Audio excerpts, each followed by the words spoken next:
Halo Sobat Rimba Raya, salam sejahtera. Apa kabarnya hari ini? Semoga baik-baik aja ya Sob. Balik lagi bersama gue Ali di konten Ngobrol Santai.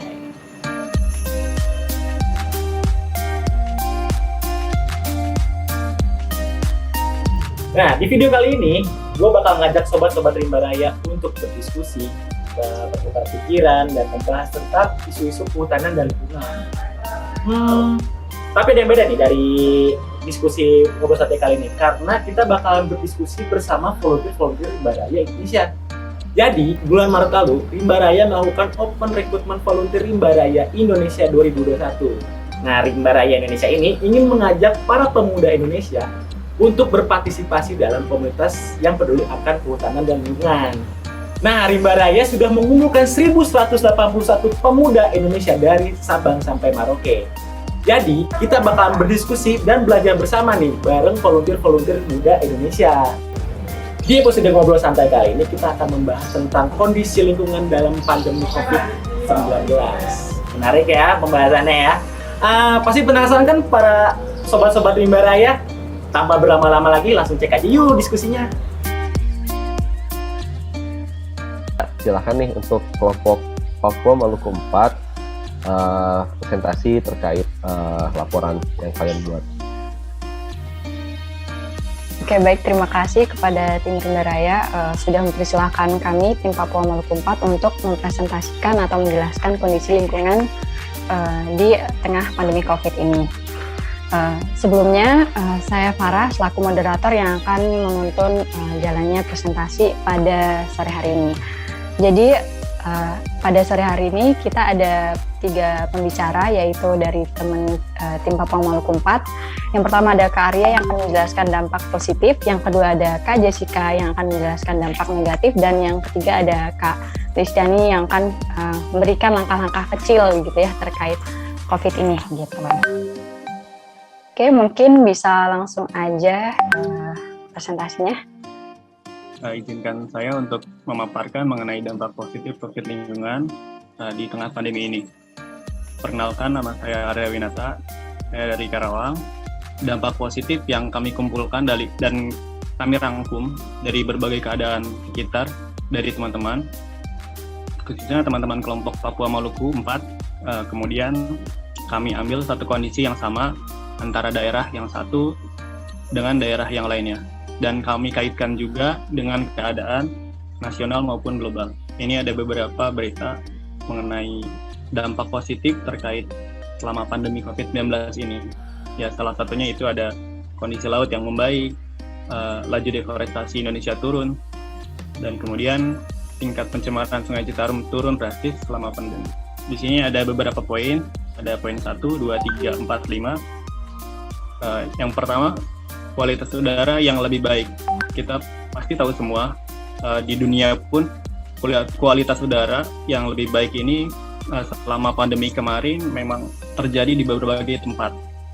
Sementara itu di Indonesia, khususnya kualitas udara di Jakarta, setelah menerapkan PSBB yang dikutip dari rilis Center for Research on Energy and Clean Air atau CREA, tercatat mengalami penurunan gas polutan nitrogen dioksida sekitar 40% dibandingkan tahun 2019.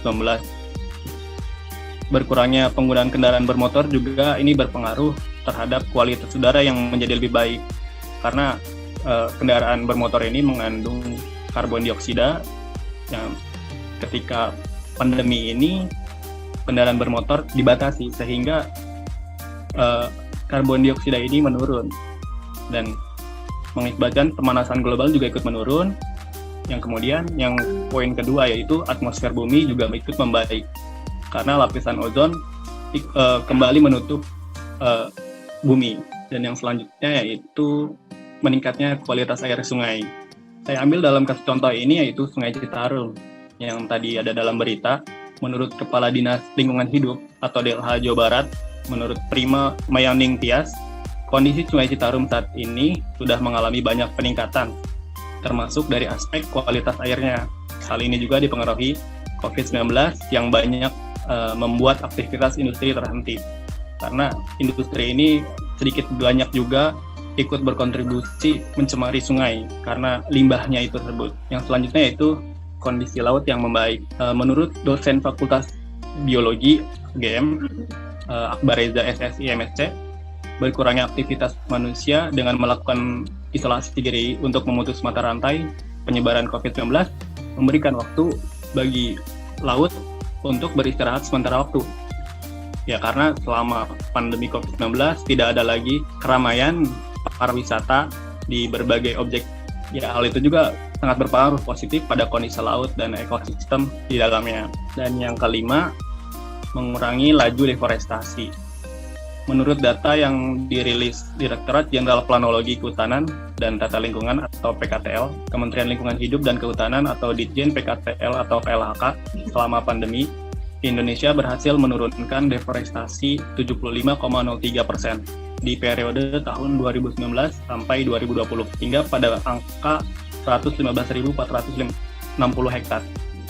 Angka ini jauh menurun dari deforestasi tahun 2018-2019 sebesar 462.460 hektar. Penurunan angka deforestasi ini juga merupakan upaya-upaya yang telah dilakukan oleh KLHK.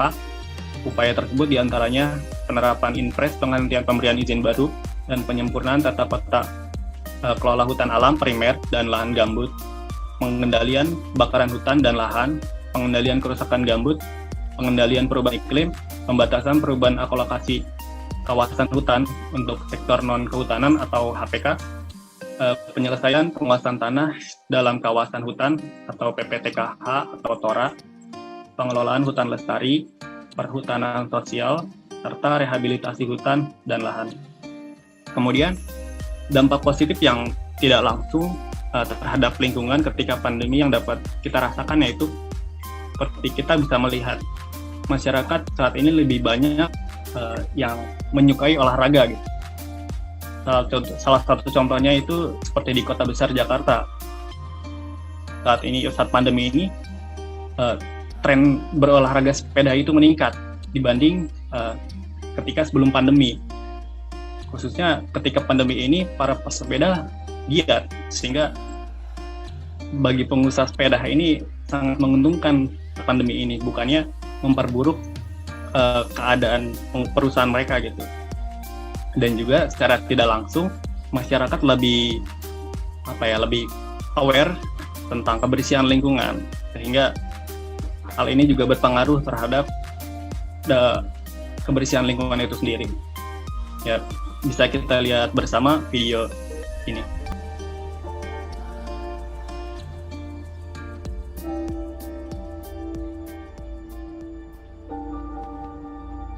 Today, the WHO declared COVID-19 to be a pandemic. I'm issuing a stay home, stay safe executive order, directing nearly all of our residents to quite simply stay at home. From this evening, I must give a very simple instruction. You must stay at home. March 2020. A deadly virus sweeps around the world. Overnight, our lives are put on pause.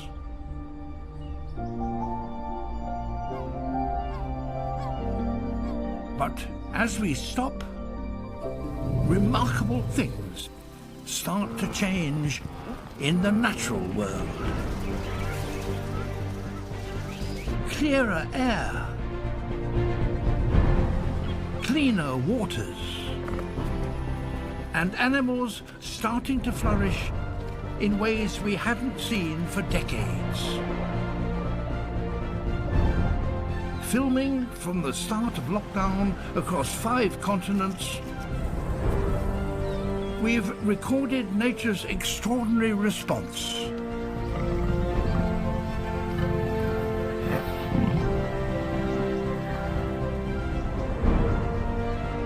From ocean giants communicating in new ways with their young, and cheetahs transforming the chances of survival for their cubs. This is the best time for her to be a mother. To endangered penguins having a record-breaking breeding season. This is a unique opportunity to peer into the lives and worlds of wildlife and see what things look like without as much of our interaction. It's a global experiment of epic proportions. This is the year Earth changed.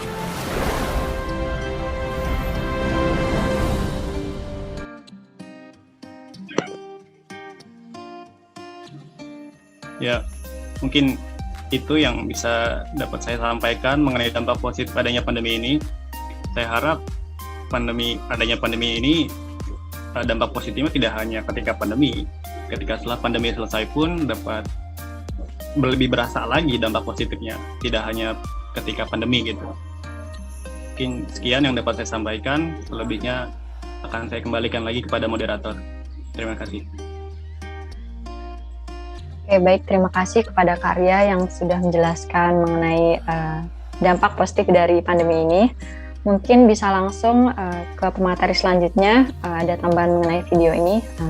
Silahkan. Oke, izin masuk. Perkenalkan, nama saya Livian Effendi dari kelompok Papua Maluku 4. Saya akan sedikit video dari cuplikan film The Year Earth Changed. Oke, pada Maret 2020, virus COVID-19 ini menyebar ke seluruh dunia dan kebanyakan pemerintah membuat kebijakan stay at home. Dengan begitu, pembatasan sosial, pembatasan transportasi dilakukan oleh beberapa negara. Namun hal ini menjadi menarik oleh sebagian orang, yaitu diantaranya menarik aktivis lingkungan, aktivis hutan, aktivis hewan, pecinta satwa. Mereka jadi menarik untuk melihat bagaimana tanggapan alam ketika dihadapkan dengan pandemi COVID-19 ini. Nah, udara yang bersih karena berkurangnya polusi udara yang tadi sudah dijelaskan oleh Kak Arya, air menjadi jernih dan bersih, dan bahkan hewan berkembang dengan cara yang lebih baik. Itulah tanggapan yang diberikan alam pada saat terjadinya pandemi COVID-19. Oke, baik, terima kasih. Langsung saja ke pemateri selanjutnya, yaitu Kak Jessica yang akan memberikan penjelasan mengenai dampak negatif dari COVID ini. Baik, terima kasih kepada Bu Moderator, Kak Farah. Dan perkenalkan, saya Jessica Sri Mulyani. Sebelumnya tadi sudah dijelaskan oleh teman saya atau rekan saya mengenai dampak positifnya COVID-19 terhadap lingkungan. Nah, sekarang giliran saya untuk menjelaskan atau memaparkan mengenai dampak negatif COVID-19 terhadap lingkungan. Seperti yang teman-teman lihat semuanya di PowerPoint ini menjadi sorotan utama di sini adalah penumpukan sampah gitu, di mana hal tersebut menjadi tantangan utama atau terbesar pada saat COVID-19 terhadap lingkungan. Nah, boleh di next slide.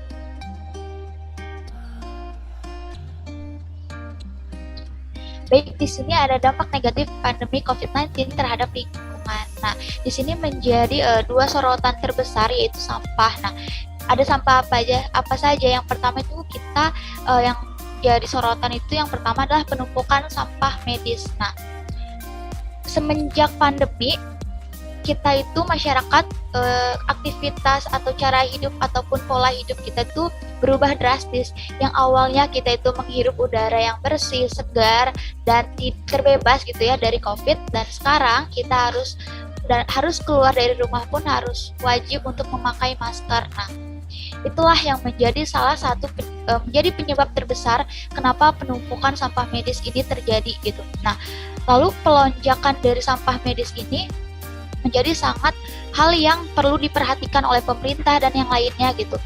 Tidak hanya di Indonesia, tetapi di luar negeri pun sama gitu. Adanya peningkatan atau pelonjakan sampah medis ini, bahkan di Indonesia itu pelonjakan sampah medis ini sudah 4 kali gitu total dari tahun yang sebelumnya, tahun sebelum dari COVID. Nah, seperti yang teman-teman tahu, kalau misalkan sampah medis ini kan terdiri dari masker, APD, sarung tangan ataupun peralatan kesehatan lainnya. Nah, di mana seperti yang teman-teman tahu sekarang itu kita masyarakat itu memakai masker. Nah, masker ini menjadi salah satu faktor utama penumpukan sampah medis. Dan juga kalau kita lihat di rumah sakit, mereka menggunakan APD dan sebagainya, itu harusnya langsung untuk dibakar. Nah, untuk membakar alat sampah medis itu kita harus ada namanya fasilitas yang memenuhi gitu di rumah sakit. Nah, sedangkan di Indonesia berdasarkan artikel yang saya baca bahwa di rumah sakit Indonesia itu ada sekitar 2.568 rumah sakit di Indonesia, hanya ada 96 rumah sakit yang mempunyai alat pembakar sampah gitu. Nah, itu menjadi hal prihatin gitu. Hanya bisa dibilang alat pembakarnya itu terfasilitasi hanya sedikit gitu. Dari total 2.568 hanya 96 gitu. Kita bisa berspekulasi dan menyimpulkan bahwa alat pembakarannya itu di Indonesia kurang memadai gitu, sangat-sangat kurang memadai gitu. Karena kalau misalkan kita lihat ataupun kita rasakan juga ya, ketika kita menaruh gitu sampah medis dan tidak didaur, maksudnya tidak dibakar dan sebagainya, itu akan menyebarkan virus lainnya kayak gitu. Nah, itulah yang menjadi tantangan terbesar ataupun masalah utama di COVID-19 terhadap lingkungan ini sendiri gitu. Seperti yang teman-teman tahu, kalau misalkan dan saya baca juga, kalau misalkan sampah medis ini bisa terurai itu lama banget, yaitu sekitar 490 tahun. Nah, bisa terbayangkan gitu kalau misalkan kita ini sampah medis itu tidak dibakar lalu kita buang ke laut, apa yang akan terjadi gitu? Yang akan terjadi adalah makhluk-makhluk yang ada di laut itu atau ikan-ikan itu akan memakan gitu. Nah, lalu itulah yang akan menjadi laut itu menjadi tercemar dan ikan pun akan tersisihkan kayak gitu. Nah, itu yang pertama. Lalu yang kedua ini sampah dari domestik masyarakat ataupun sampah dari rumah tangga. Nah, teman-teman pun merasakan ya sepertinya bahwa kita ini sekarang lebih banyak beraktivitas di dalam rumah, di mana kita di sini menjadi sering banget kita itu berbelanja ojek online, GoFood, GrabFood dan sebagainya, bahkan paket-paket lainnya, di mana di situ packagingnya aja ganda gitu, ada kardusnya double, lalu ada plastiknya double. Nah, itulah yang menjadi peningkatan juga terhadap sampah plastik ataupun kardusnya itu sendiri terhadap sekarang terhadap lingkungan pada saat pandemi ini gitu. Nah, dapat diketahui juga kalau misalkan sekarang peningkatan sebelum COVID ini, perbelanjaan online dan peningkatan sampah itu awalnya itu adalah 1-5 kali per bulan. Nah, tetapi sekarang itu udah sampai 1-10 kali per bulan gitu, per individu gitu. Kalau yang saya baca, nah itu gitu. Penumpukan yang terjadi adalah penumpukan sampah medis dan sampah dari domestik ini menjadi tantangan terbesar dan emang harus ditanggulangi gitu. Cuman inilah yang menjadi tantangan terbesar gitu. Tapi saya sempat baca gitu ya, ada pernyataan bahwa lebih baik sampah menumpuk gitu dibanding penanganan COVID itu tidak terlaksana gitu. Nah, oke, untuk misalkan untuk penanganan COVID ini kita diatasi, tanggulangi, tapi lingkungan kita ini bakal kemana gitu? Lingkungan kita ini bakal ataupun sampah ini bakal terus menumpuk kalau misalkan tidak ditangani gitu. Nah, inilah yang menjadi pertanyaan, bagaimana solusinya gitu. Karena ini akan dijelaskan oleh rekan saya kepada Listiani. Dipersilakan untuk menjelaskan mengenai solusi atau langkah kecil yang akan kita lakukan ataupun yang kita cari referensinya, solusinya itu apa kayak gitu. Itu akan dijelaskan oleh rekan saya Kalistiani. Kepadanya saya persilahkan. Oke, setelah Kak Arya dan Kak Jessica menjelaskan dampak positif dan dampak negatif dari pandemi COVID-19, selanjutnya saya akan mencoba menjelaskan atau memaparkan apa saja yang bisa kita lakukan dari rumah agar lingkungan dan alam kita tetap terjaga. Nah, yang pertama, kita bisa memanfaatkan sampah plastik sebagai media tanam. Menggunakan sampah plastik sebagai media tanam, dengan begitu kita bisa sedikit mengurangi sampah plastik yang dibuang begitu saja dan menghindari pembakaran sampah plastik yang berbahaya dan bahkan bisa merusak atmosfer. Nah, contohnya seperti menggunakan botol bekas, aqua gelas, kemasan snack, Nah, ini bisa kita gunakan sebagai media tanam berbentuk pot. Selain memanfaatkan dan mengurangi sampah plastik, kita pun akan jauh lebih hemat ketimbang membeli pot atau vas bunga yang dijual bebas di pasaran. Nah, ini ada foto-fotonya, bisa dilihat. Nah, selanjutnya kita bisa menanam sayuran ataupun buah-buahan di rumah. Hal ini dipercaya bisa mengurangi emisi karbon. Terlebih saat pandemi, kita akan lebih banyak menghabiskan waktu untuk berdiam diri di rumah. Nah, maka penggunaan energi listrik untuk bekerja, hiburan, dan kebutuhan rumah tangga akan berlipat ganda. Nah, hal ini akan mengakibatkan penggunaan energi berlebihan.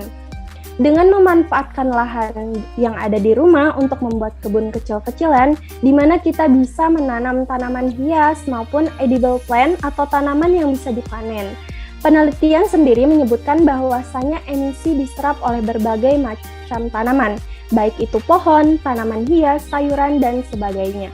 Terlebih CO2 diperlukan untuk pertumbuhan tanaman. Jadi ini sangat-sangat worth it untuk kita praktikkan di rumah masing-masing.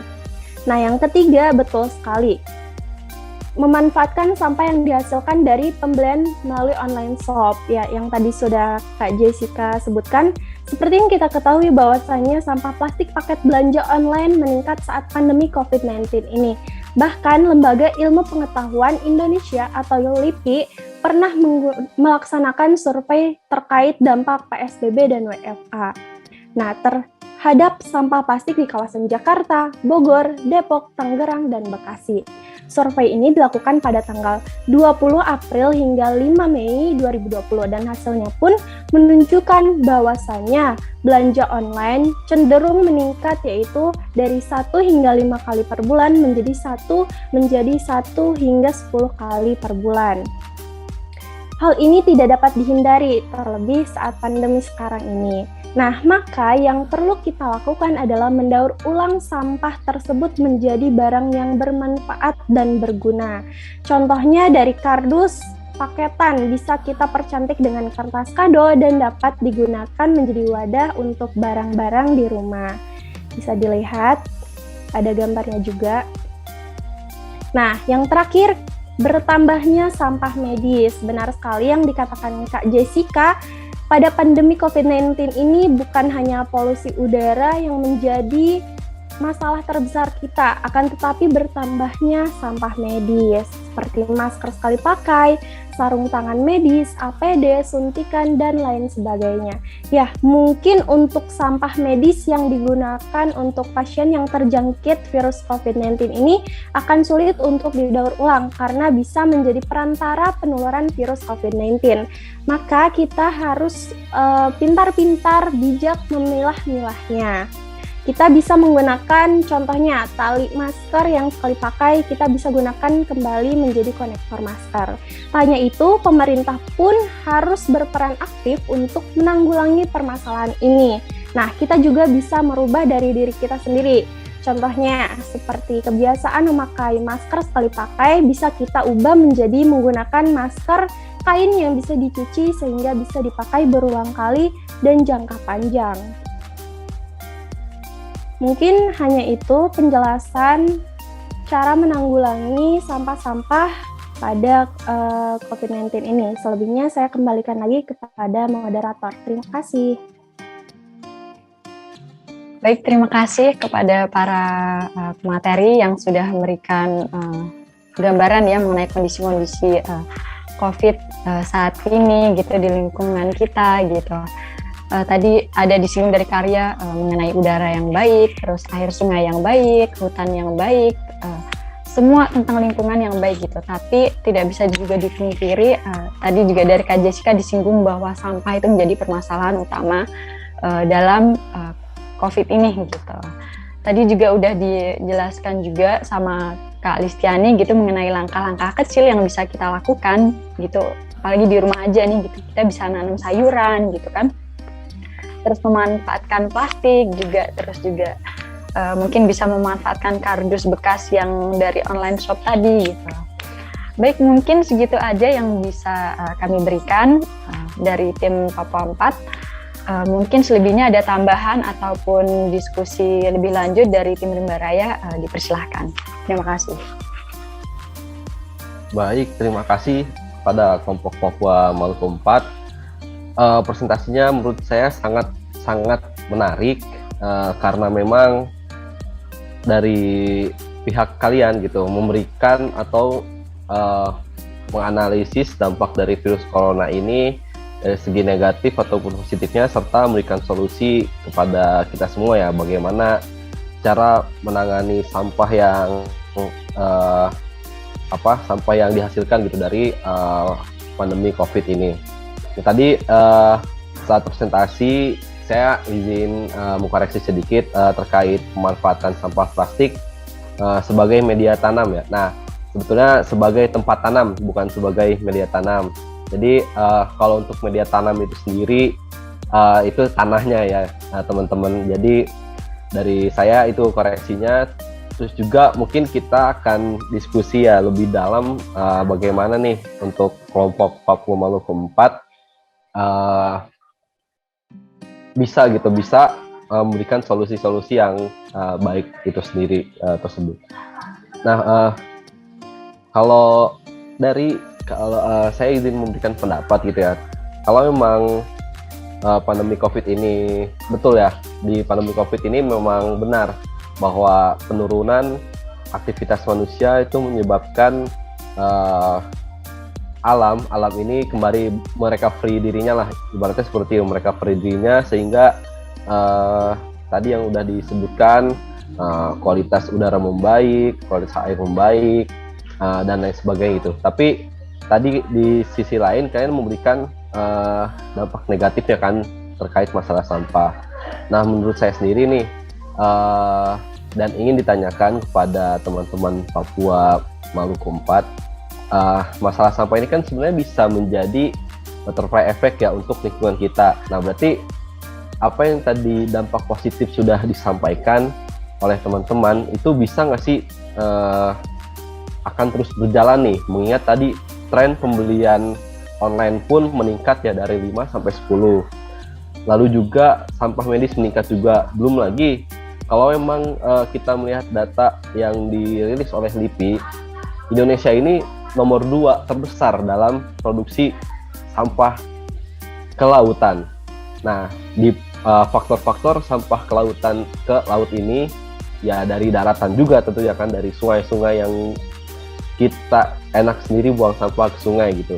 Nah, menurut teman-teman Papua Maluku 4 gitu, dengan melihat kenyataan tersebut, apakah benar gitu pandemi COVID-19 ini bisa merubah kebiasaan manusia menuju yang lebih eco-friendly lah, minimal tadi dengan sikap peduli lingkungan dan juga tidak membuang sampah lah minimal itu. Karena memang sebentar lagi kan pada bulan November kita akan mengadakan konferensi iklim sedunia nih di Inggris ya, ke-26.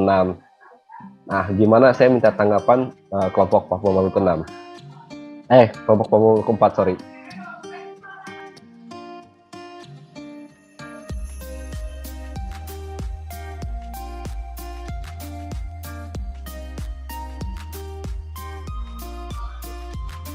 Boleh, siapa aja. Kita diskusi. Tadi presentasinya sebenarnya udah bagus banget gitu menurut saya. Sekarang kita lebih perdalam lagi nih materinya. Baik, mungkin dari aku dulu ya gitu. Gimana caranya boleh.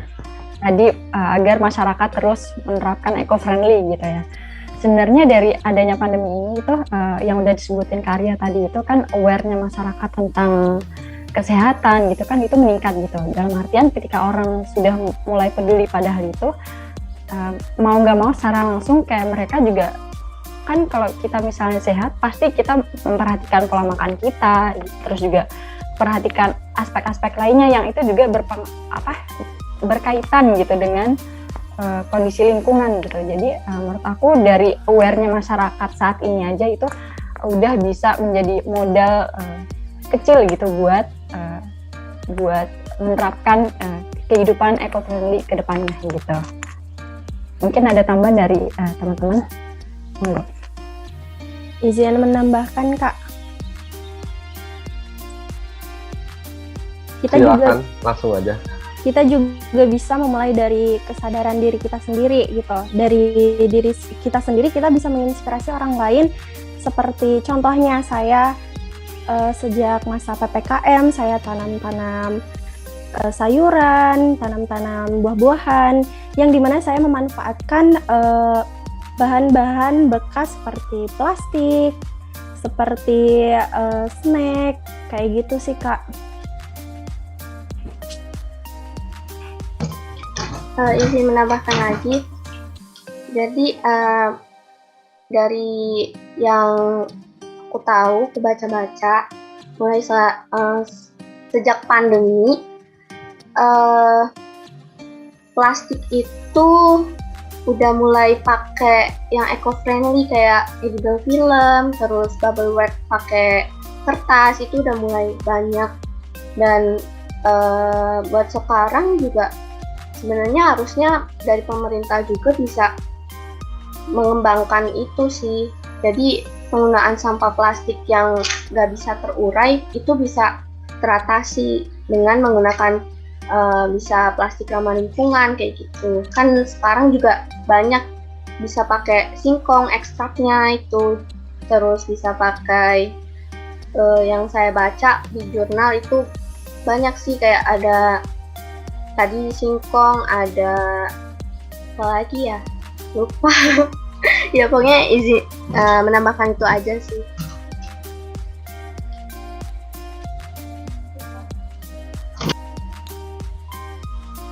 Izin. Boleh.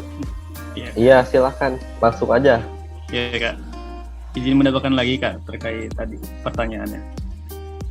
Saya rasa sisi positif yang tadi saya sampaikan mungkin saja bisa bertahan ketika kampanye hidup sehat di masa pandemi ini bisa terus berlanjut. Seperti yang kita ketahui ini kan selama pandemi ini ada gerakan 5M ya. Nah itu saya rasa sudah bagus untuk menjaga kesehatan kita selama pandemi ini. Dan saya pernah membaca juga mungkin dari sebuah video YouTube ya. Kebiasaan yang dilakukan berulang selama 22 hari itu akan membentuk sebuah kebiasaan baru.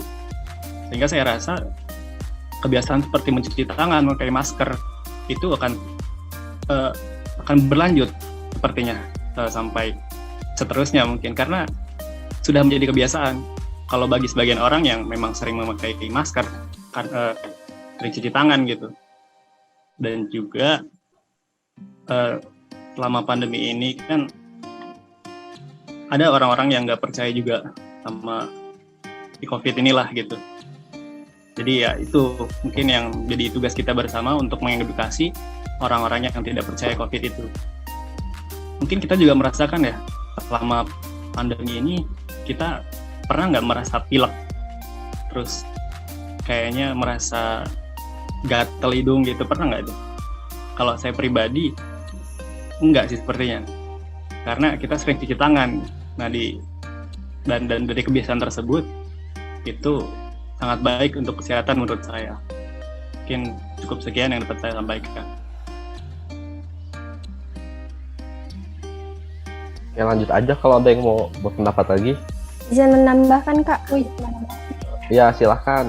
Kita juga bisa ngadain campaign gitu kan, udah banyak tuh di Instagram. Nah contohnya kayak bisa dari Rimba Raya tuh, bisa kita gunain the power of collaboration, di mana Rimba Raya bisa kolaborasi sama volunteer untuk ngadain campaign yang diadakan, misalkan di-upload di Instagram kayak gitu-gitu. Jadi orang lain bisa bertambah gitu pengetahuannya Kak.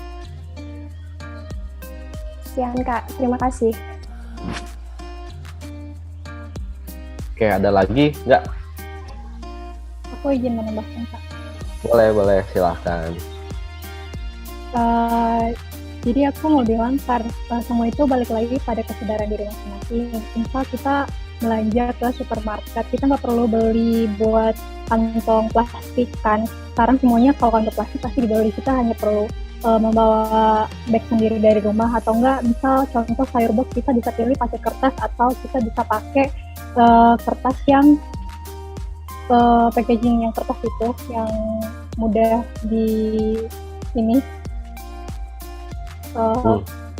Ya.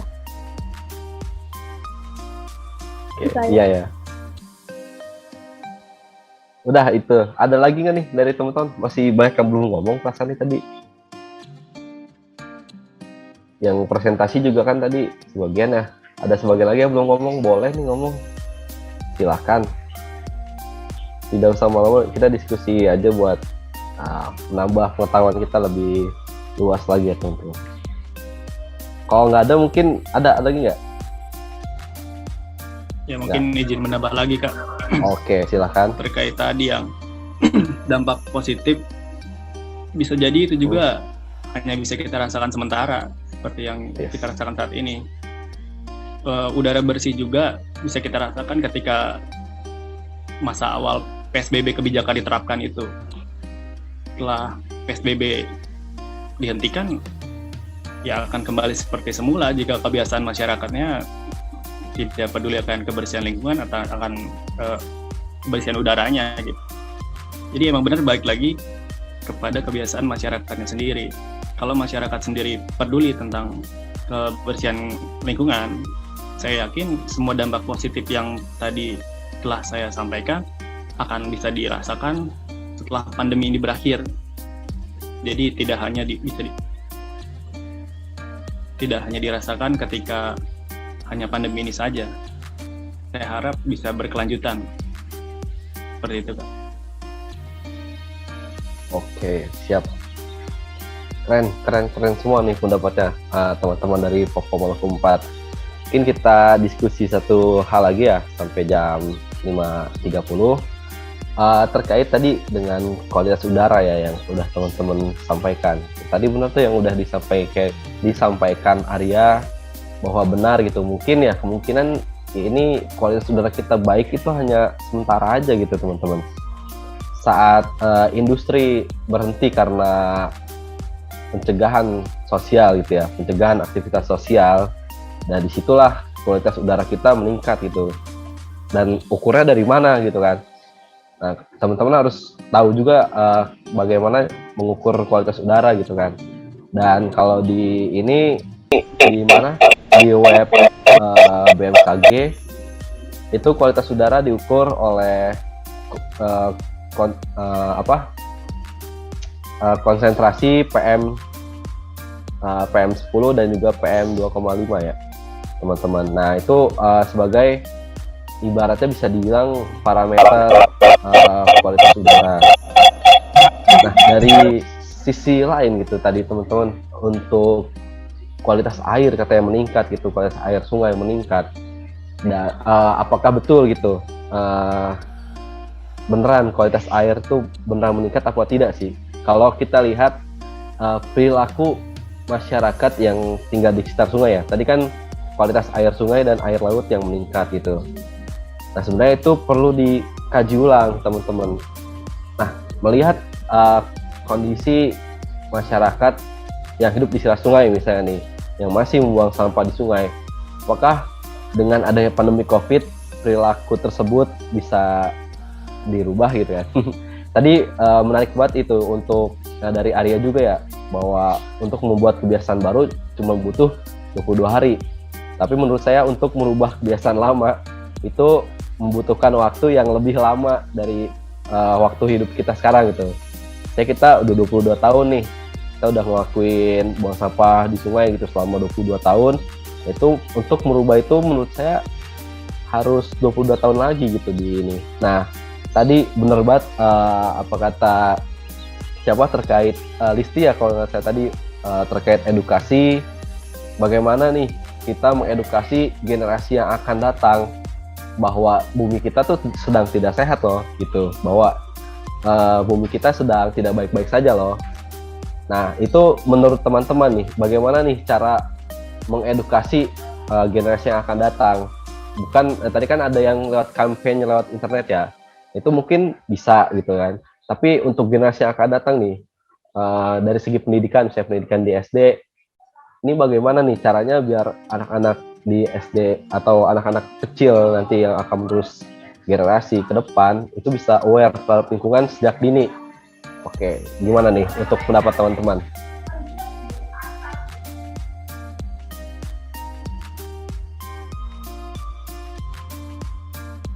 Oke, mungkin ini ya, sebenarnya, coba jawab ya.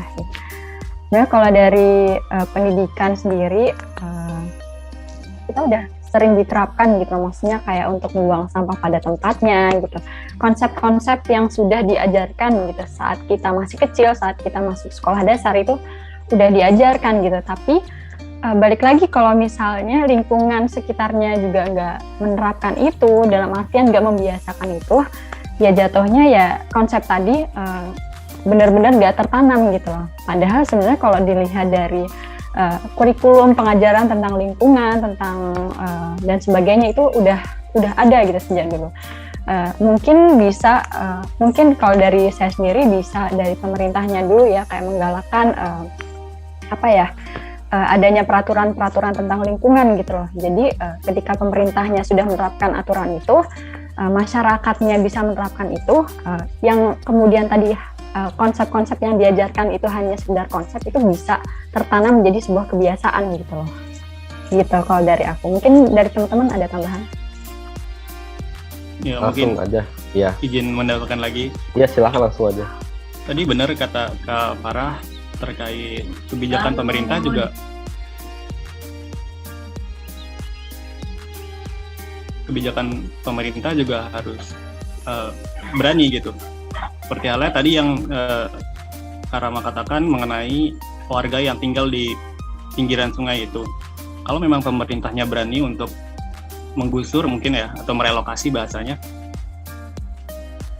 kalau memang ada ketegasan, maka mereka pun akan nurut. Seperti contoh mungkin ya, kalau kita pergi ke Singapura, karena di Singapura itu terkenal dengan peraturan yang cukup ketat, seperti membuang ludah sembarangan kan tidak boleh ya. Kita mau nggak mau pasti mematuhi peraturan mereka gitu di sana, karena kita tahu kalau misalnya kita melanggar peraturan itu, kita akan dihukum, karena peraturan ini memang benar-benar ketat.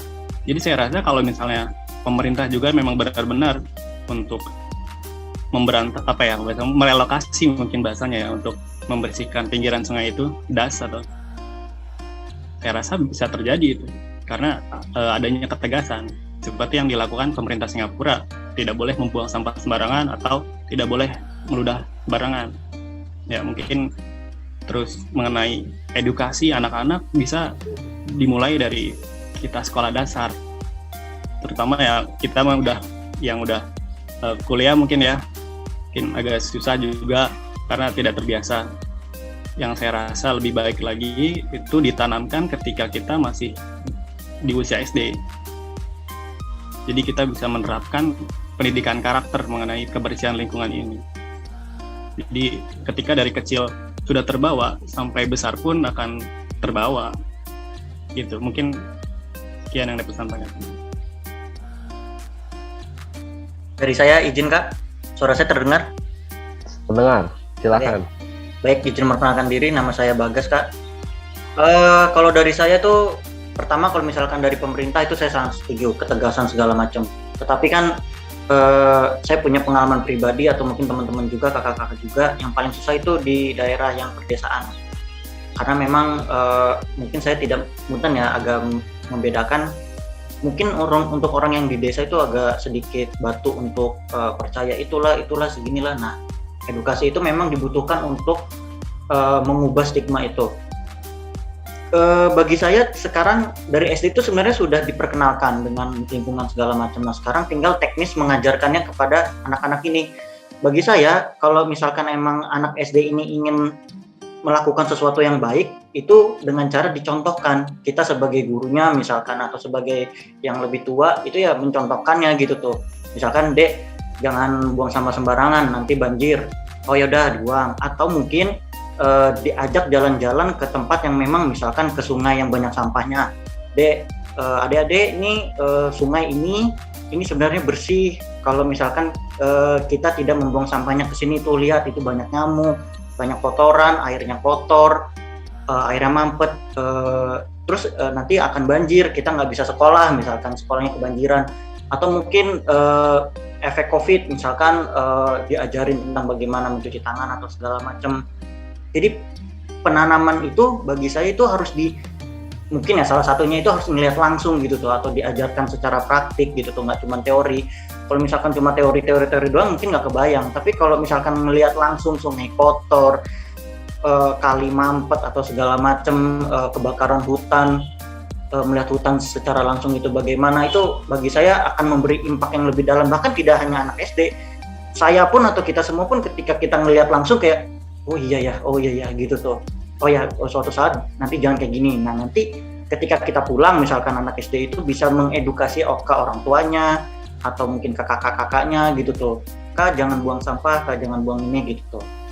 Terima kasih Pak, Kak, sekian dari saya. Ada lagi mungkin? Izin menanggapi Kak. Oke, ini listnya nih terakhir ya karena waktunya mepet nih. Oh iya. Ya, sebelumnya saya sangat setuju sekali dengan tanggapan dari Kak Farah, Kak Herda, Kak Arya. Namun menurut saya generasi masa depan itu adalah bagaimana generasi sekarang gitu. Jadi kita harus benar mencontohkan, apalagi mencontohkan anak SD sehingga mereka terbiasa gitu, dan nantinya di masa depan mereka akan tersadar sendiri gitu. Nah, juga harus ada action dari pemerintah berupa kebijakan-kebijakan yang berhubungan dengan menjaga lingkungan tersebut. Gitu sih Kak. Oke, sangat menarik sekali pendapat teman-teman dari Papua Maluku 4 terkait tadi ya studi kasus, bagaimana kondisi lingkungan kita dan bagaimana cara mengedukasinya. Nah, buat teman-teman ketahui sebenarnya kebijakan Indonesia itu menurut saya sudah cukup baik ya teman-teman untuk lingkungan sendiri, dan teman-teman bisa baca itu di Undang-Undang 32 tahun 2009. Nah itu terkait pengelolaan lingkungan hidup lah, PPLH. Nah itu di undang-undang tersebut ya itu dijelaskan bahwa nggak boleh mencemari misalnya membuat usaha, nggak boleh mencemari sungai, nggak boleh membakar hutan dan sebagainya. Jadi untuk kebijakan sendiri sebenarnya sudah kuat, dan tinggal sebenarnya implementasinya ya teman-teman. Tadi benar apa kata teman-teman Papua Maluku 4. Baik, diskusinya sangat menarik sekali buat teman-teman Papua Maluku 4. Terima kasih buat sudah meluangkan waktu dan sudah membuat presentasi yang sangat luar biasa untuk dipresentasikan ya teman-teman. Saya simpulkan untuk diskusi kita kali ini bahwa pandemi COVID-19 membawa berkah dan juga membawa musibah. Tentunya musibah ini harus kita cermati bersama gitu, karena musibah ini bisa datang dari diri kita sendiri, juga dari alam, dan banyak bahkan musibah yang berasal dari perilaku manusia yang tidak mencintai terhadap lingkungannya. Dari kelompok Papua Maluku 4 sudah memberikan solusi alternatif yang mungkin bisa diterapkan secara mudah di kehidupan masyarakat di Indonesia sendiri, mulai dari 3R sampah ya, menggunakan sampah sebagai media pot, menggunakan sampah untuk tempat make up ya tadi ya fotonya, dan juga menanam sayuran-sayuran di rumah agar sampah-sampah kita bisa dipakai kembali dan tidak mencemari lingkungan dan tidak menyebabkan bencana kepada kita semua. Nah, gimana tuh Sobat Rimba Raya? Keren kan diskusi dari para volunteer Rimba Raya Indonesia ini? Ini sebagai tanda bukti juga kalau para pemuda Indonesia juga mampu untuk berpikir kritis untuk lingkungannya. Dan gak cuma itu juga, mereka juga mampu memberikan solusinya. Semoga kalian juga dapat menerapkannya ya. Sebelum itu kita apresiasi dulu ya. Oke Sobat Rimba Raya, cukup sekian nih diskusi di episode kali ini. Gua harap kalian mampu mengerti dan dapat menerapkannya di lingkungan sekitar kalian. Jangan lupa menginspirasi anak muda Indonesia terus ya. Oke, nantikan terus konten-konten selanjutnya dari Rimba Raya Indonesia. Jangan lupa like, komen, dan subscribe. Dan share ke teman-teman kalian. Baik Sobat, terus menginspirasi dan terus berkarya karena kita Rimba Raya Indonesia. Ciao!